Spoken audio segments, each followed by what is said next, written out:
Hello friends, स्वागत है आपका आपके अपने यूट्यूब चैनल ज्ञान प्लस पर। एक बार फिर हाजिर हूँ कॉमर्स का एक नया चैप्टर लेके। कॉमर्स या इकोनॉमिक्स से ये दोनों में शामिल होता है। इकोनॉमिक्स के भी बच्चे इसे पढ़ते हैं। सोशल अकाउंटिंग, सामाजिक लेखांकन क्या है। आपने अभी तक पढ़ा होगा कि आर्थिक लेखांकन जो व्यवसाय में हर आर्थिक क्रिया होती है उसका लेखा जोखा किया जाता है, लेकिन ये सामाजिक लेखांकन क्या होता है, ये अवधारणा कहाँ से आई और कैसे इसका मापन किया जाता है, यानी कि समाज में जो भी व्यवसाय के द्वारा प्रक्रिया की जाती है उसका कैसे लेखांकन किया जाए, या व्यवसाय का क्या दायित्व होता है कि समाज के प्रति क्या दायित्व होते हैं, इन सारी चीज़ों का। तो इसकी जो सर्वप्रथम उपयोग जो है किया था सामाजिक लेखांकन का, J.R. हिक्स ने किया था 1942 में। तो परीक्षा का सबसे पहला प्रश्न जो बनने की संभावना यहाँ से है, सामाजिक लेखांकन का सर्वप्रथम प्रयोग।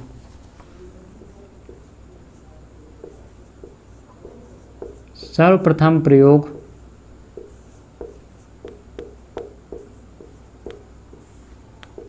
J.R. हिक्स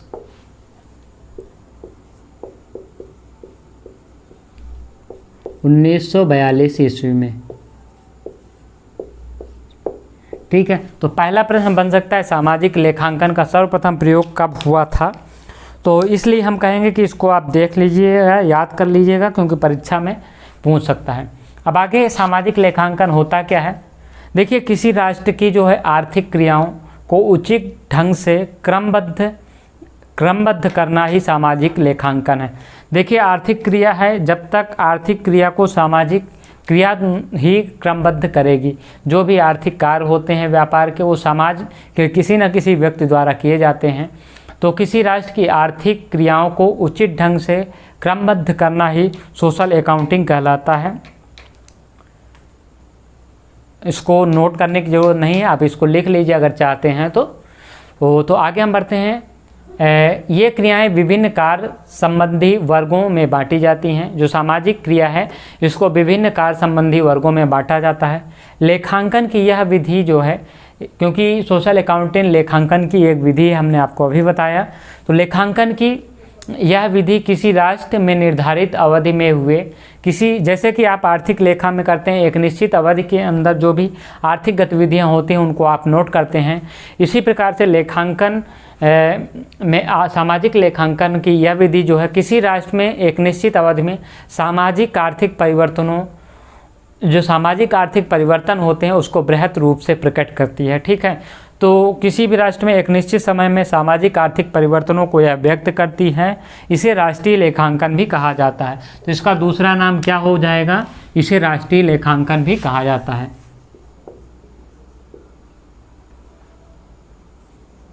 इसे राष्ट्रीय लेखांकन भी कहा जाता है।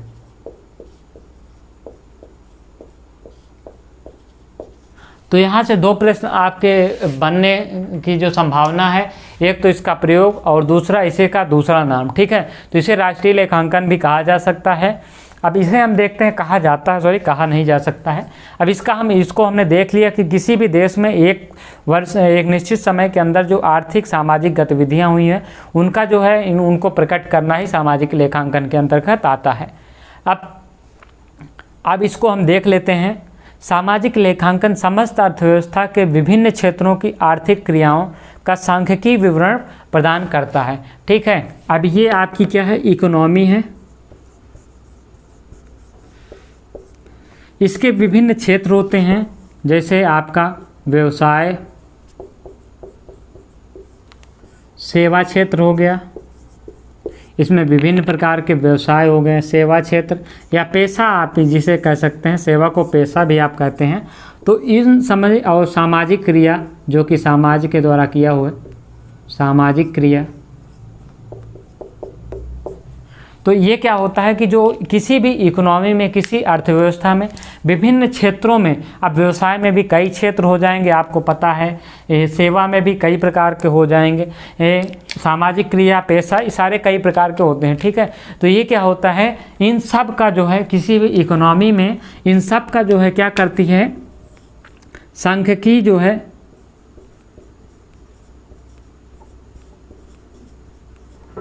इन जो सारी प्रक्रियाओं का सांख्यिकी विवरण प्रस्तुत करती है सामाजिक लेखांकन।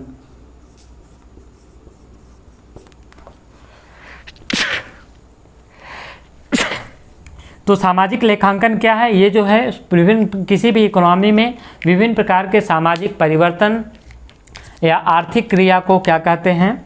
सामाजिक लेखांकन कहते हैं। ठीक है, तो ये आपके समझ में आ गया होगा। आगे बढ़ते हैं। डरिए नहीं, कोरोना नहीं हुआ है हमको। तो आगे बढ़ते हैं। तो हमारी जो है सामाजिक लेखांकन किसी भी व्यवस्था की, किसी भी इकोनॉमी की जो है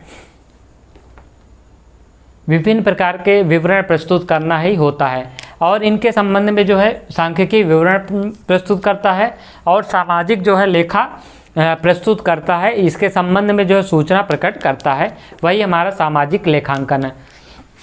अब ये सांख्यिकी विवरण प्रस्तुत करेगा, उसके बाद क्या करेगा? इनमें जो आपस में संबंध होंगे इनको पहला सांख्यिकी विवरण प्रस्तुत कर देगा सामाजिक लेखांकन। दूसरा क्या होगा? आपस में संबंध को व्यक्त करेगा, आपस में संबंध। तो सामाजिक लेखांकन इन सभी में, किसी भी अर्थव्यवस्था में इन सभी के बीच में सामाजिक विवरण प्रस्तुत करेगा, सांख्यिकी विवरण। उसके बाद आपस में जो संबंध है उसको प्रस्तुत करेगा। उसके बाद इन सब का विश्लेषण जो होगा उसका ढांचा भी प्रस्तुत करेगा। तो विश्लेषणात्मक ढांचा प्रस्तुत करेगा, विश्लेषणात्मक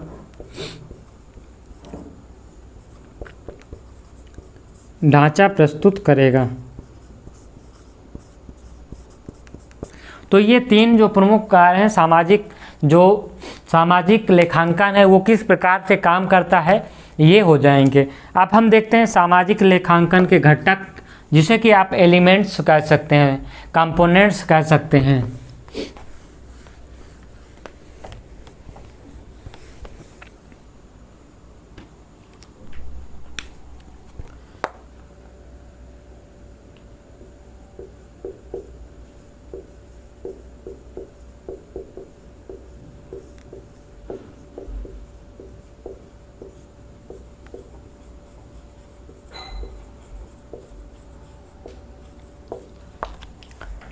तो कंपोनेंट्स आपके क्या हो जाएंगे सामाजिक लेखांकन के, इसको आपको जानना ज़रूरी है।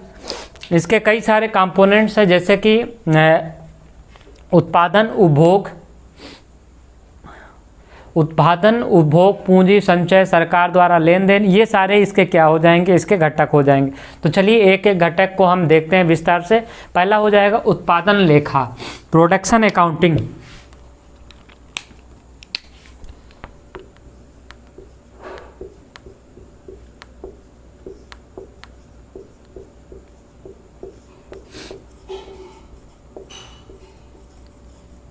प्रोडक्शन अकाउंटिंग,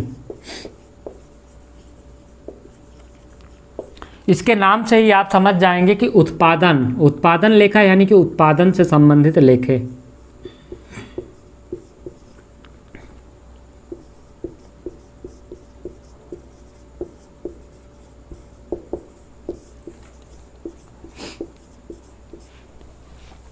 अब उत्पादन से संबंधित लेखे का ये मतलब नहीं कि जो उत्पादन कार्य में हमारी आय भी होती है और व्यय भी होती है। यानी कि उत्पादन करने के लिए आप कच्चा माल जो मंगाएंगे, उसके बाद जो तैयार माल है उसको बेचेंगे भी, तो ये तो उत्पादन में क्या होगा? उत्पादन से संबंधित जो व्यय होते हैं या लेखे होते हैं उसको इसमें शामिल किया जाता है। तो इसमें सभी प्रकार की उत्पादन क्रियाएँ संबंधित लेखे या उत्पादन क्रियाएँ, सभी प्रकार की उत्पादन क्रियाएं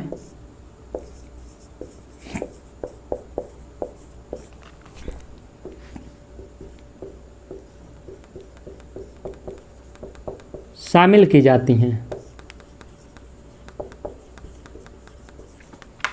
अब उत्पादन क्रियाओं में क्या हो जाता है कि जैसे क्या होता है, सभी प्रकार की उत्पादन क्रियाएं विनिर्माण, व्यापार और आदि सम्मिलित किए जाते हैं। उत्पादन क्रियाएं जैसे कि विनिर्माण,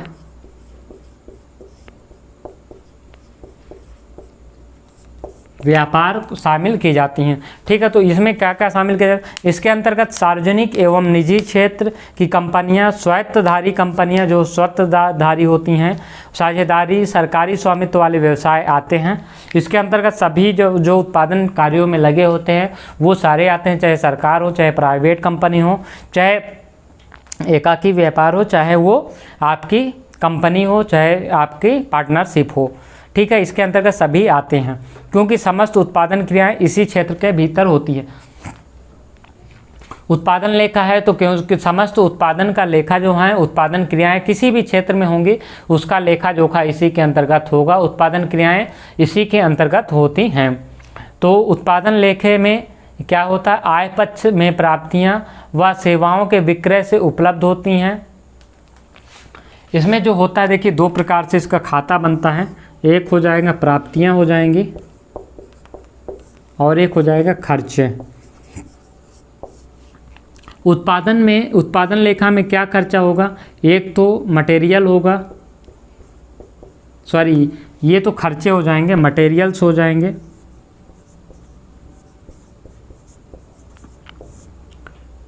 दूसरा क्या हो जाएगा? एक्चुअली ये वास्तव में इधर खर्चे रहेगा, उधर व्यय रहेगा, उधर प्राप्तियां, उधर खर्चे और इधर प्राप्तियां रहेंगी। तो लेकिन आप इसको देख लीजिए, मटेरियल्स हो जाएंगे, मजदूरी हो जाएगा, अन्य जो खर्चे उत्पादन से संबंधित होते हैं वो इसमें शामिल होंगे। यानी कि क्या हो जाएगा, यहाँ पे जो भुगतान होगा वो भुगतान में क्या होगा? लाभांश भी तो होगा। तो लाभांश, मजदूरी, वेतन आदि ये सारे किसमें हो जाएंगे? उत्पादन क्षेत्र में आएंगे। और जो प्राप्तियां होंगी वो कहाँ से आएंगी? जो वेतन, सॉरी जो बेच करके, वस्तुओं को बेच करके प्राप्त आय होगी वो किस में आएंगी? प्राप्तियों में आएंगी। तो इस प्रकार से क्या होता है? वस्तुओं तथा सेवाओं के विक्रय से बेचकर प्राप्त आय वस्तुओं तथा सेवाओं के।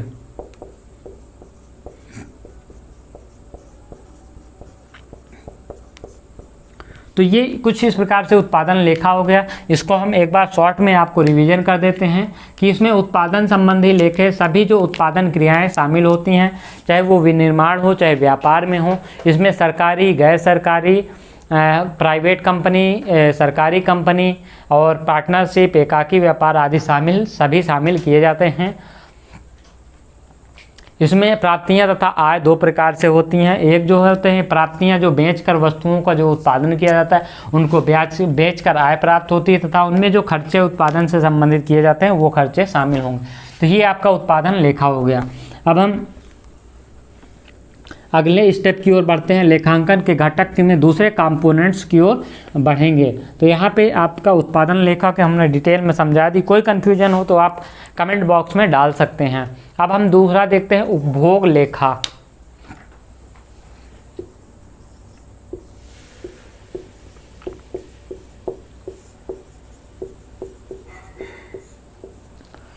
है कंजप्शन जो अकाउंटिंग होती है इसी के थ्रू होती है। उपभोग लेखा जिसे आप कंजप्शन अकाउंटिंग कह सकते हैं, कंजप्शन अकाउंटिंग। देखिए उसमें क्या था, उत्पादन लेखा में उत्पादन से संबंधित सारी क्रियाएं, और इसमें क्या होगा कि उपभोग लेखा यानी कि उपभोग से संबंधित सारी क्रियाएं इसमें शामिल की जाएंगी। इसमें क्या हो, घरेलू तथा व्यक्तिगत क्षेत्र के आय तथा व्यय का लेखा जोखा प्रस्तुत किया जाता है। इसमें घरेलू तथा क्या होता है, व्यक्तिगत क्षेत्र के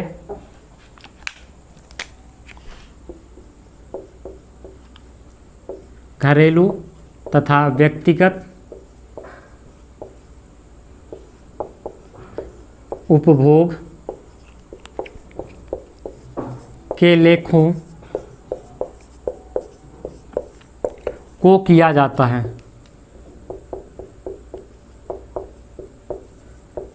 अब इसमें व्यक्तिगत में तो व्यक्तिगत ही होगा, लेकिन घरेलू में क्या हो जाएगा, घरेलू में क्लब हो जाएगा। क्या हो जाएगा, घरेलू में क्या हो जाएगा, क्लब हो जाएगा। इसमें कंपनियां नहीं आएंगी, जो संघ होते हैं, यूनियन होते हैं, वो सब शामिल किए जाएंगे। तो इसमें घरेलू तथा व्यक्तिगत इसमें व्यय होता है। उपभोग के लेखे किए जाते हैं, जो उपभोग किया जाता है। अब इसमें भी दो प्रकार के होगा, एक तो प्राप्तियां होंगी और एक खर्चे हो जाएंगे। क्या हो जाएंगे? प्राप्तियां तथा खर्चे। अब इसमें दोनों क्या होंगे? देखिए, खर्चे और प्राप्तियां दो प्रकार से हम इसमें भी डिवाइड करेंगे। जब उपभोग करते हैं तो आप कुछ प्राप्त करते हैं तथा कुछ देते हैं। तो ये क्या होता है, जो व्यय होगा, खर्चे होंगे, वो आप सरकार को टैक्स देंगे, सरकार को कर देना, ठीक है। सरकार को जब आप टैक्स देंगे वो भी तो होगा इसमें। उसके बाद उपभोग व्यय, जो भी आप उपभोग के लिए वस्तुएं लेंगे वो सारे खर्चे करेंगे तो इसी के अंतर्गत होंगे। तो उपभोग व्यय को इसमें शामिल किया जाएगा। अब आगे हम बढ़ते हैं प्राप्तियों की ओर। यदि बात करते हैं तो इसमें जो उपभोग होंगे, उपभोक्ता होंगे, उसमें आय उनको कैसे होगी? जो उपभोक्ता होंगे उनको मजदूरी से आय प्राप्त होगी। देखिए, वहाँ पे स्थिति बदल गई, उसमें व्यय में मजदूरी हो गई, इसमें आय में क्या हो जाएगी? मजदूरी, वेतन हो जाएगा, मजदूरी हो जाएगा, वेतन हो जाएगा, और सरकार से जो प्राप्त होगा वो हो जाएगा। क्लब तथा संघों को जो है सरकार से मदद मिलती रहती है, तो इसमें इन दोनों को शामिल किया जाएगा। तो ये इस प्रकार से जो खर्चे हो जाएंगे, उपभोग लेखा, ये सारे इसमें आएंगे। तो ये आपको समझ में आ गया होगा, उम्मीद है। उपभोग लेखा के बाद हम अगर आगे बढ़ते हैं तो सरकारी लेखा। अब सरकारी लेखा आप समझ सकते हैं कि सरकारी लेखा जिस प्रकार से आप दो समझे हैं उसमें इसको भी आप आसानी से समझ सकते हैं। गवर्नमेंट अकाउंटिंग जिसे कहते हैं। तीसरा पॉइंट है सरकारी लेखा।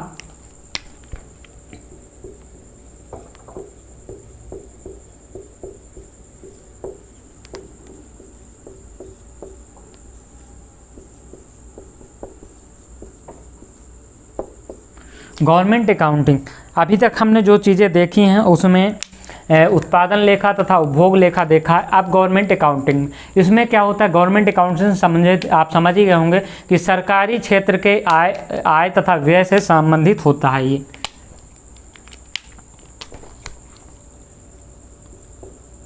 सरकारी क्षेत्र से संबंधित आय तथा व्यय शामिल होते हैं।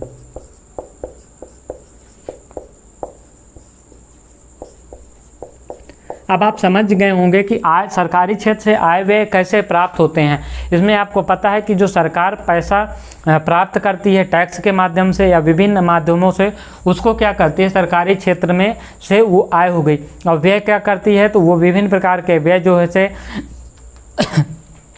विभिन्न प्रकार के जो सामाजिक कार्य करती है, रोड्स बनाती है, सड़क बनाती है, इन सब को क्या करती है? व्यय करती। तो यहाँ पे देख सकते हैं इसमें जो सरकारी अधिक होता है जिसे सरकार निवेश करती है। अब व्यय से संबंधित व्यय के अलावा सरकार कुछ पैसा जो है जो अधिक होता है उसमें क्या करती है? सरकार इन्वेस्ट करती है विभिन्न प्रकार की कंपनियों में, उसको इन्वेस्ट किया जाता है। या जो विदेशों को लोन दिया जाता है वो भी इन्वेस्ट के थ्रू, क्योंकि उसमें ब्याज मिलता है, वो भी एक तरह से इन्वेस्ट होता है।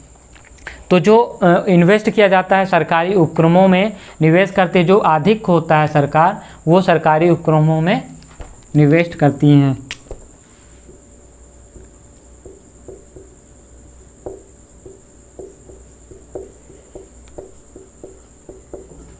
सरकारी उपक्रमों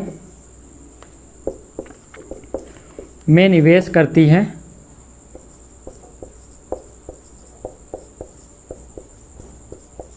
जो सरकार की अधिक होती है उसको क्या होता है? सरकारी उपक्रमों में क्या करती है? सरकार निवेश करती है। जो सार्वजनिक उपक्रम में सरकार निवेश कर देती है उनसे जो होता है वो क्या होती है? आय प्राप्त होती है। और कुछ जो यह निजी उद्यमों की तरह विक्रय के लिए वस्तुओं तथा सेवाओं का उत्पादन करते हैं। जो सरकारी जो क्षेत्र होते हैं जहाँ पे ये इन्वेस्ट करती हैं वो भी तो उत्पादन के लिए क्या करते हैं? आय प्राप्त करते हैं। वो भी तो उत्पादन करते हैं और वस्तुओं को बेचते हैं जैसे प्राइवेट कंपनियाँ करती हैं। तो ठीक यहाँ पे भी वैसे हो जाएगा। तो सरकार की आय क्या हो जाएगी, आय जो होगा इनसे क्या होगा, प्रॉफिट होगा, यानी कि जब इनका प्रॉफिट होगा सरकारी उद्यमों का तो सरकार को आय फिर से मिलेगी। और जो सरकार का व्यय क्या हो जाएगा, जो इन्वेस्ट करेंगी, जो इस पर इन्वेस्ट करते हैं वो सारे हो जाएंगे। अब इसको ब्रॉडर रूप में ले सकते हैं, तो जो इन्वेस्ट व्यय हो जाएगा वो वेजेज हो जाएगा, अन्य सारी चीज़ें यहाँ पे हो जाएंगी, इन्वेस्टमेंट के जो चार्ज होंगे वो, और आय में जो होगा ब्याज हो जाएगा, ब्याज भी हो सकती है, प्रॉफिट भी हो सकती है, ये सारे प्रकार के आय व्यय शामिल हो सकते हैं। तो ये सरकारी लेखा हो गया है। अब आगे हम बढ़ते हैं नेक्स्ट स्टेप की ओर, और चौथा पॉइंट हम देखते हैं कि क्या होगा हमारा सरकारी लेखा। पहला उत्पादन लेखा हो गया हमारा, दूसरा क्या हो गया, उपभोग लेखा हो गया, और तीसरा हमारा सरकारी लेखा हो गया। चौथे प्रकार के अगर हम लेखों की बात करते हैं तो यहाँ पे आप पाएंगे कि तो चौथे प्रकार के लेखा की हम बात कर रहे हैं तो उसका चौथा नाम क्या हो जाएगा हमारा, पूंजी लेखा हो जाएगा। पूंजी लेखा क्या होता है, किस प्रकार से बनता है, इसको आप देख लीजिए। पूंजी लेखा जिस प्रकार से अभी तक हमारी आय व्यय होती थी उसको हम जोड़ते थे कैपिटल अकाउंट, यहाँ पे वहाँ पे उपभोग कंजप्शन अकाउंट था, अकाउंटिंग यहाँ पे पूंजी लेखा यानी कैपिटल अकाउंटिंग हो जाएगी। यहाँ पे क्या होता है, पूंजी लेखा से इससे क्या होता है कि आपको पता चलता है कि जो बचत है वो घरेलू या विदेशी निवेश के बराबर होती है। जो पूंजी लेखा जो होती है वो विदेशी तथा घरेलू निवेश के बराबर होती है। बचत का देश के भीतर स्थायी पूंजी एवं चालू एवं माल सूचियों में अथवा अंतर्राष्ट्रीय परिसंपत्तियों में निवेश किया जाता है। तो पूंजी लेखा दो प्रकार से होती है। इसमें एक व्यय कहाँ होते हैं, इसमें क्या होता है कि जो पूंजी को क्या होता है इन्वेस्ट किया जाता है। जो पूंजी होती है उसको कहीं ना कहीं इन्वेस्ट किया जाएगा, चाहे वो घरेलू निवेश में हो चाहे इंटरनेशनल निवेश में हो। इन दोनों प्रकार से इनको क्या किया जाता है, खर्च किया। तो व्यय हो जाएगा, आय हो जाएगा। आय क्या हो जाएगा कि घरेलू एंड क्या हो जाएगा,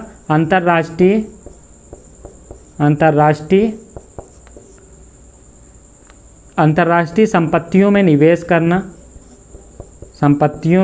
करना व्यय हो जाएगा, निवेश करना।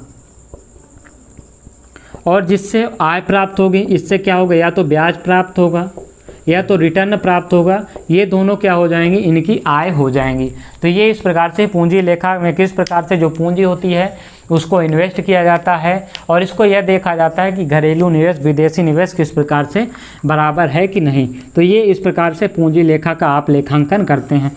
आगे हम बढ़ते हैं, एक और पॉइंट हमारा अंतिम है विदेशी लेखा, फॉरेन लेखा।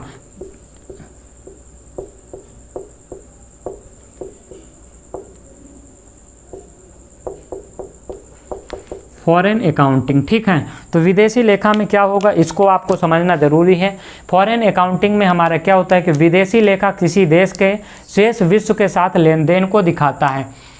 जैसे भारत का जो है अन्य विश्व के साथ क्या है लेन देन कितना हुआ है, क्या ट्रांजैक्शन, कितने लोन लिए हैं, कितना दिए हैं, कितना व्यापार हुआ है, इसमें इस सारी चीज़ें इसमें दिखाता है। अब इस लेखा के अंतर्गत वस्तुओं तथा सेवाओं का अंतर्राष्ट्रीय व्यापार एवं अंतरण भुगतान आते हैं, यानी कि कितना व्यापार हुआ है, कितना उस देश से हमें रेमेडीज प्राप्त हुई हैं, यानी कि आपके देश के नागरिक रह के कितना वहाँ से आय भेजते हैं वो इसमें दिखाता है। और यह लेखा एक प्रकार से अंतर्राष्ट्रीय भुगतान का शेष चालू खाता होता है। तो इसको आप समझ रहे होंगे कि इसमें आय जो होगा उसमें क्या हो जाएगा, अंतर्राष्ट्रीय व्यापार में आय तथा व्यय को शामिल किया जाता है विश्व के साथ। तो इसमें आय तथा व्यय दो प्रकार के होते हैं। आय क्या हो जाएगा, एक तो आप क्या होगा निर्यात से प्राप्त आय, ठीक है। दूसरा क्या हो जाएगा कि ब्याज, यानी कि ऋण पर ब्याज, जो विदेशियों में ऋण को विदेशों को देते हैं ऋण पर ब्याज हो जाएगा। अंतर्राष्ट्रीय संगठनों द्वारा प्राप्त आय, अंतर्राष्ट्रीय संगठनों द्वारा प्राप्त आय,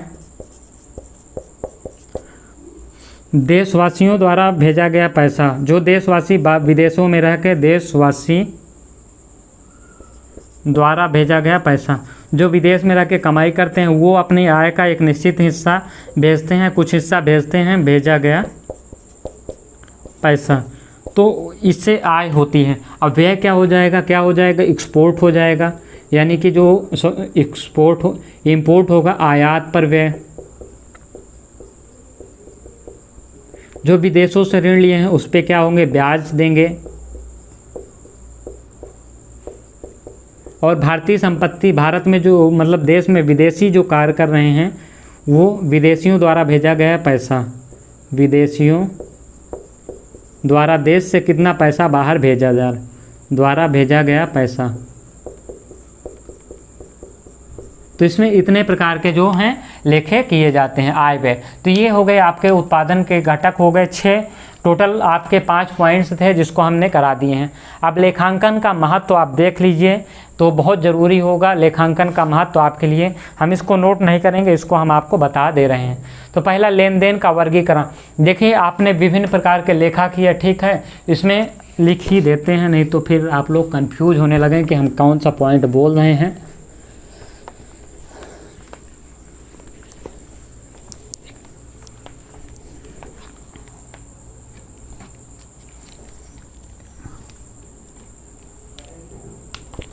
अब देखिए लेखांकन का महत्व क्या हो जाएगा। पहला महत्व हम देख लेते हैं सबसे पहले। तो यहाँ पे हम बात करें लेन देन का वर्गीकरण।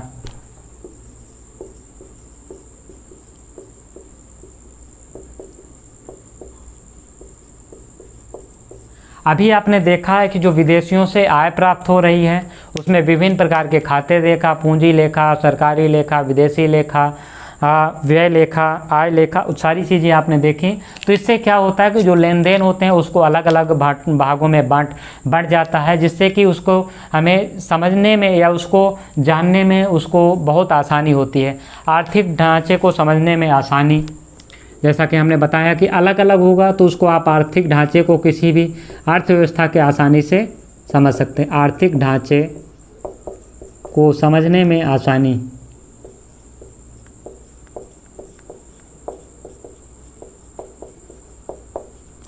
ठीक है, ये 2 हो गया। तीसरा पॉइंट हमारा क्या हो जाएगा कि आर्थिक ढांचा, जैसे कि लेखा अलग अलग रहेगा तो आप आसानी से उसको समझ सकते हैं। वही आर्थिक ढांचा किस प्रकार से विभिन्न क्षेत्रों में प्रवाह को समझ सकते हैं। जब खाते अलग अलग हैं तो आप आसानी से देख सकते हैं कि कौन पैसा कहाँ से जा रहा है, कहाँ से आ रहा है, तो उसको बहुत आप आसानी से समझ सकते हैं। विभिन्न क्षेत्रों में प्रवाह को समझने में आसानी,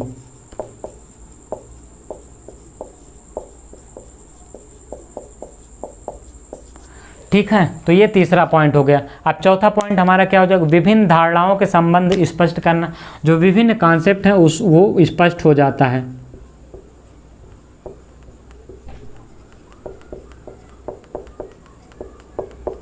धारणाओं को समझने में आसानी,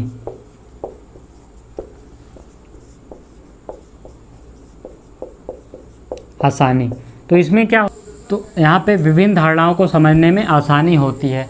जब आप सामाजिक लेखांकन की बात करते हैं, जिसमें कि आप सभी को पता है कि राष्ट्रीय लेखांकन जिसे कहते हैं, ठीक है, जिसमें राष्ट्र के विभिन्न लेखा तथा विभिन्न धारणाओं जैसे आय की हमने बात की थी, व्यय की बात की थी, उपभोग की बात की थी, इन सारों को जो है, इन सारों की कॉन्सेप्ट क्या होता है, व्यय में, आय में, उपभोग में क्या कॉन्सेप्ट होता है, इनको समझने में क्या होती है, बहुत आसानी हो जाती है सामाजिक लेखांकन के द्वारा, इसलिए इनका प्रयोग किया जाता है। अब हम आगे बढ़ते हैं, 5वें पॉइंट की ओर अगर बढ़ते हैं तो अन्वेषण का मार्गदर्शन करता है। अन्वेषण का मतलब क्या होता है, रिसर्च, अन्वेषण का मार्गदर्शन। अन्वेषण का मार्गदर्शन से क्या तात्पर्य है, यहाँ पे आप इसको आसानी से समझ सकते हैं कि अन्वेषण का मतलब होता है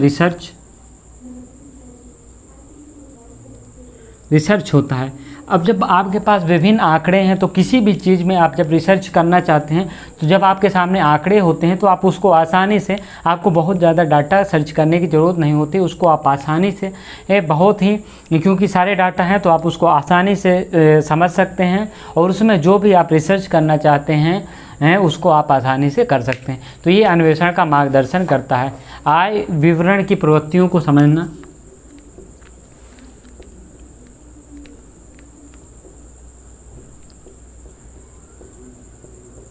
आय व्यय विवरण की प्रवृत्तियों को समझना। जैसे कि हमने वहाँ पे देखा था, आपको पता होगा कि आय व्यय की विवरण की प्रवृत्तियों को कैसे समझ सकते हैं।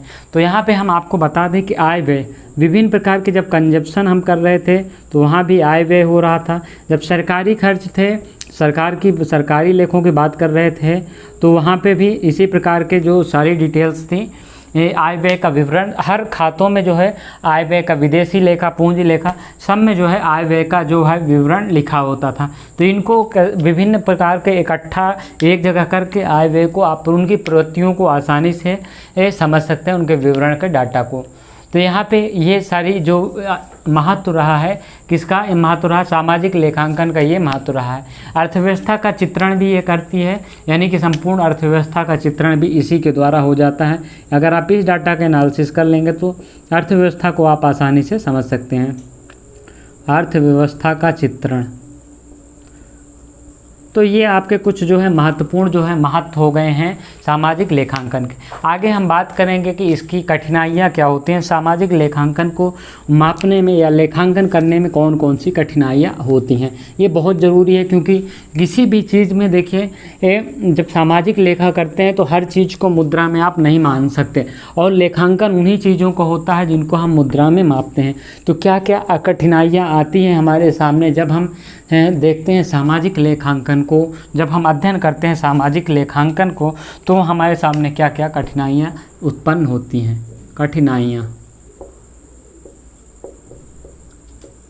लिमिटेशन जिसे आप कह सकते हैं अंग्रेजी में, लिमिटेशन। इसमें पहला होता है जब आपका आरोहण होता है, आरोहण को अगर आप समझेंगे तो आरोहण क्या होता है, इसे इंग्लिश में आप क्या कह सकते हैं, आरोहण को आप इम्प्यूटेशन कह सकते हैं। क्या कह सकते हैं, इम्प्यूटेशन।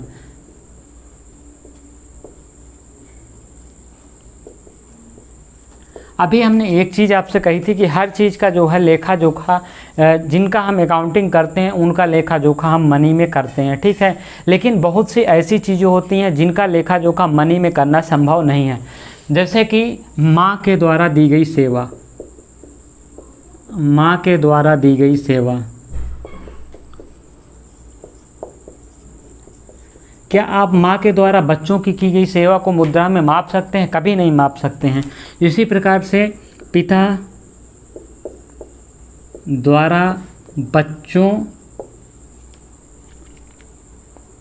को पढ़ाना,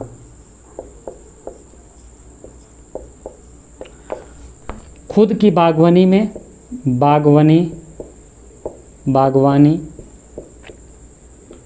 बागवानी से उपयोग की गई सब्जियां, क्या इन सब चीज़ों को आप माप सकते हैं, इनका मूल माप सकते हैं?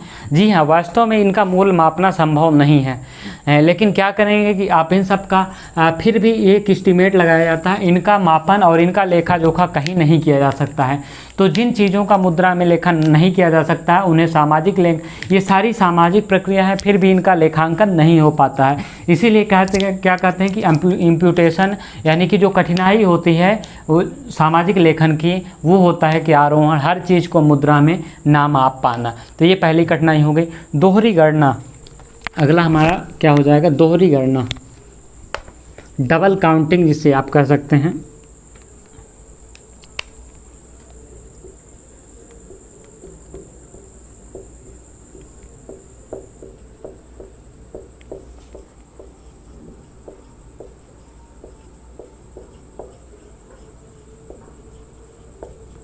डबल काउंटिंग क्या होगा, ये चीज़ आपको जानना ज़रूरी है। डबल काउंटिंग का क्या मतलब है? जो खातों को दो प्रकार से आप क्या करते हैं, उल्लेख करते हैं।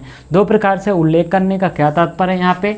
दोहरी गणना का मतलब, जब देखिए दोहरी गणना का मतलब दो अलग अलग जगह अलग अलग उसका आप मूल्यांकन करते हैं। जैसे कि आटे की मिल है, आटे की मिल या बेकरी है, ठीक है, मिल या बेकरी, ठीक है। वहाँ पे जब आटा यूज होता है, जब आटे की मिल में जब आटा यूज होता है तो उसे क्या करते हैं, मध्यवर्ती प्रक्रिया में रखते हैं। ठीक है। अब लेकिन जब यही आटा बेकरी से घर जाता है, घर में इसे अंतिम उपभोग के रूप में रखते हैं, अंतिम उपभोग में। तो चीज़ें एक ही हैं, है आटा ही, लेकिन क्या होगा कि यहाँ पे जब बेकरी में वही आटा होता है तो वो मध्यवर्ती या बेकरी के द्वारा जो आटा प्रयोग किया जाता है वो मध्यवर्ती प्रक्रिया में है, जबकि जो यहाँ पे घर में आटा आता है वो अंतिम प्रक्रिया में आता है। तो इस प्रकार से अलग अलग मापन हो जाता है, अलग अलग इसकी क्या होती है, गणना हो जाती है। अब हम बात करते हैं, तीसरा है सार्वजनिक सेवाएं।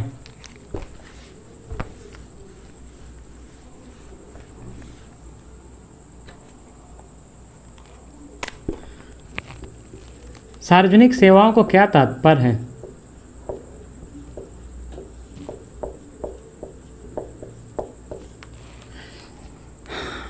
पब्लिक सर्विस, यहाँ पे आप देख सकते हैं पब्लिक सर्विस का क्या तात्पर्य है। पब्लिक सर्विस यानी कि सार्वजनिक सेवाएं जो सरकार जो खर्च करती है, जो सरकार किसी चीज़ में जब इन्वेस्ट करती है तो वो जनता के लिए क्या होते हैं, सरकार के लिए व्यय होते हैं। लेकिन वही व्यक्ति क्या होता है कि जब कोई व्यक्ति करता है तो उसे इन्वेस्ट करते हैं। ठीक है, उसे क्या कहते हैं, इन्वेस्ट कहते हैं। जैसे कि आप इसको देख सकते हैं एग्जाम्पल के थ्रू, वो सरकार ने कोई बिल्डिंग खरीदी है। ठीक है, सरकार ने कोई क्या की है, बिल्डिंग खरीदी है। अब इस बिल्डिंग में क्या होगा कि सरकार ने जो बिल्डिंग खरीदी है वास्तव में वो सरकार के लिए क्या होगा, व्यय कहलाता है, सरकार के लिए व्यय कहलाता है, क्योंकि सरकार वो सार्वजनिक उपयोग के लिए उस बिल्डिंग को खरीदी है तो उसको एक्सपेंसेस माना जाता है। जबकि यही जो बिल्डिंग होती है इसी को यदि प्राइवेट व्यक्ति खरीदेगा तो इसको इन्वेस्ट माना जाता है। तो इन दोनों में देखिए सार्वजनिक सेवाओं और पब्लिक सेवाओं में अंतर होता है। जहाँ पे सार्वजनिक सेवाएं लग जाएंगी, यदि सरकार उसको खर्च कर रही तो वो एक्सपेंसेस में हो जाएंगे, और वही जो कोई प्राइवेट व्यक्ति या कोई व्यक्तिगत रूप से उसको करेगा तो वो है इन्वेस्ट कहेंगे। माल सूची का समायोजन अगला है, तो ये समझ में आ गया होगा।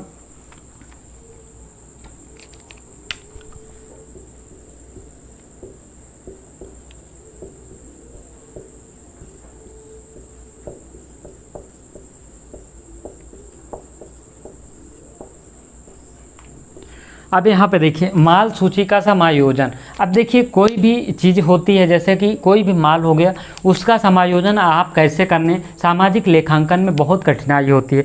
जैसे हमने बताया कि कुछ चीज़ों का उपयोग मुद्रा में नहीं हो सकता है, इसी प्रकार से कुछ मूल्य होते हैं, कुछ वस्तुएं होती है जिनका समायोजन वास्तव में मुद्रा के रूप में नहीं किया जा सकता है। जैसे हमने अभी आपको एग्जाम्पल दिया था कि जो खुद के घर में सब्जी उगाई गई है उसका आप मूल्यांकन नहीं कर सकते। इसी प्रकार से जो खुद के घर में सब्जी उगाई गई है उसको आप पड़ोसी को दे देते हैं, पड़ोसी को उपभोग के लिए थोड़ा बहुत दे दिए तो उसका भी उपयोग वास्तव में नहीं होता है। ठीक है, इसी प्रकार से जो व्यय होते हैं, सरकार जो व्यय करती है उसको कितना किसने यूज किया उसको भी मापा नहीं जा सकता है। सरकार ने मान लीजिए कि 5,000 रुपये कहीं पे टेबल लगाई है 5,000 रुपये की, या 5,000 रुपये का नलका लगाया है, उसमें कौन व्यक्ति कितना यूज कर रहा है वास्तव में उसका समायोजन आप नहीं कर सकते हैं, वो व्यय में ही शामिल किया जाएगा। इस प्रकार से इसे माल सूची का समायोजन वास्तव में सामाजिक लेखांकन में करना बहुत ही कठिन काम होता है। वास्तव में कहें तो ये संभव ही नहीं हो पाता है। अब अंतिम जो है एक हमारा मूल्यह्रास।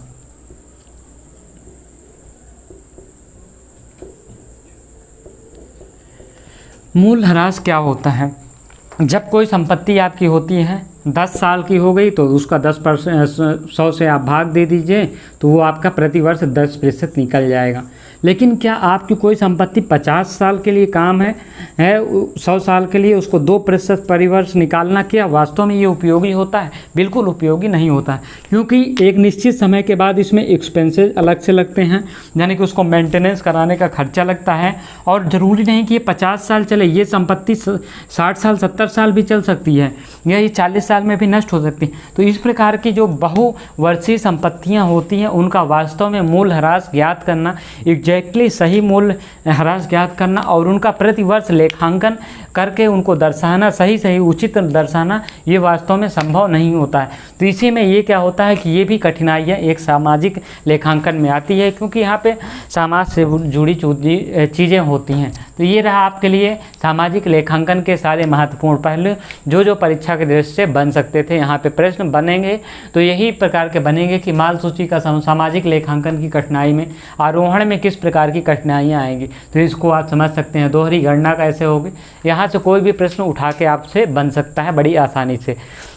तो ये रही आपकी सामाजिक लेखांकन। इस वीडियो में इतना ही, मिलेंगे हम अगली वीडियो में एक नए टॉपिक के साथ। तब तक के लिए धन्यवाद।